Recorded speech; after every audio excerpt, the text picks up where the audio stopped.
La télévision, c'est un média extraordinaire, on est tous quelque part les enfants de la télé, mais finalement quand on regarde la littérature qu'il y a eu sur la télévision, les livres ne sont pas très nombreux. Or, depuis quelques années, il y a eu des transformations radicales dans à la fois la consommation de la télévision, l'économie des chaînes, et finalement l'explosion, le bouleversement Internet. Donc il nous semblait important d'y travailler, de réfléchir sur ces sujets et puis d'essayer de façon très didactique de poser un diagnostic et d'une certaine façon une prévision un peu sur ce que sera la télévision de demain. C'est un peu le titre du livre.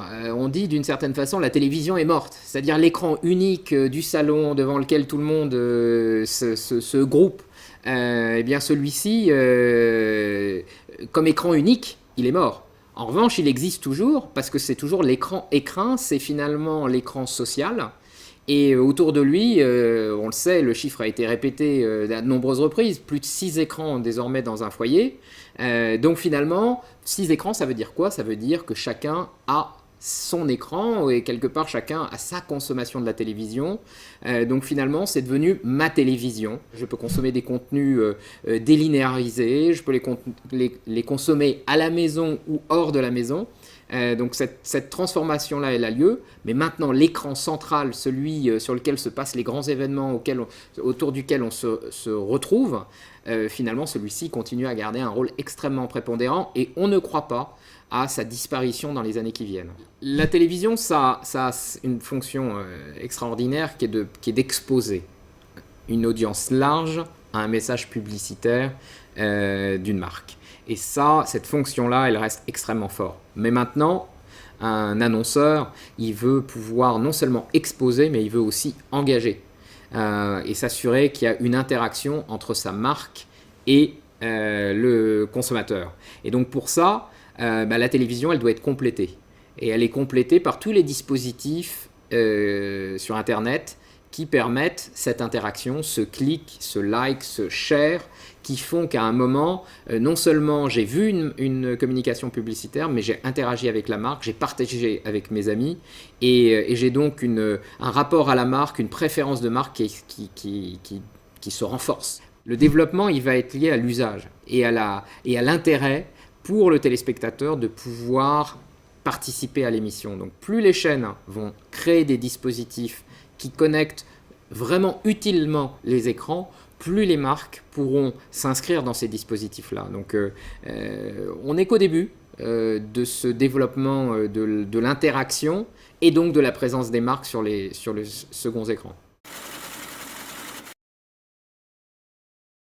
Netflix arrive en France dans un contexte très différent par rapport à celui des États-Unis. En France, bien, il y a 44% des foyers français qui sont connectés à la télévision par la DSL et qui ont déjà accès à énormément de contenus vidéo. Il y a plus de 15 000 programmes déjà disponibles de façon délinéarisée. Il y a déjà des services de SVOD type Canal Play qui existent et qui ont déjà plusieurs centaines de milliers d'utilisateurs. Donc l'environnement concurrentiel est très différent. L'accès au contenu est déjà ouvert et on a en France des spécificités d'un point de vue régulation qui font que la chronologie des médias, elle aussi, est très différente par rapport à l'environnement dans lequel ils opèrent en dehors de France. Donc pour toutes ces raisons, je pense que Netflix va prendre du temps pour s'installer en France et son développement va être probablement plus long que celui qu'on constate en dehors de France.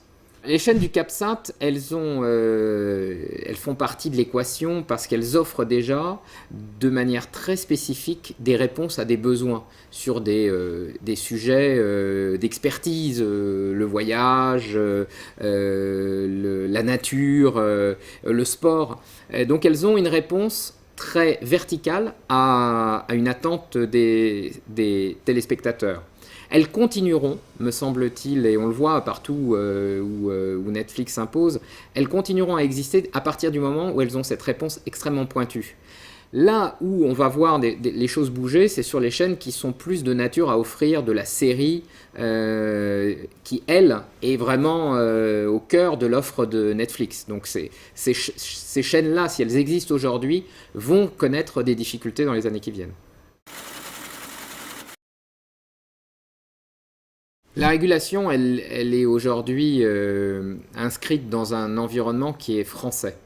Et elle a du mal à observer et à tenir compte du monde dans lequel on opère, dans lequel il n'y a plus de lignes Maginot.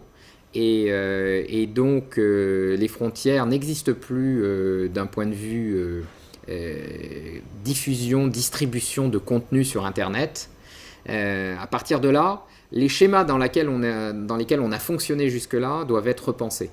Et il y a un vrai travail qui doit se faire avec le régulateur, non seulement au niveau français, mais au niveau européen, pour arriver à faire face à des grands groupes américains d'ailleurs pour la plupart, qui, eux, ont bien compris l'intérêt à tirer de ces failles dans nos réglementations françaises et qui peuvent mettre nos groupes médias français dans des situations difficiles dans les années qui viennent. Donc il y a un vrai travail sur la chronologie des médias, sur les règles des quotas de production de respect des quotas de production française pour les chaînes de télévision, les règles aussi de propriété des programmes pour ces mêmes chaînes.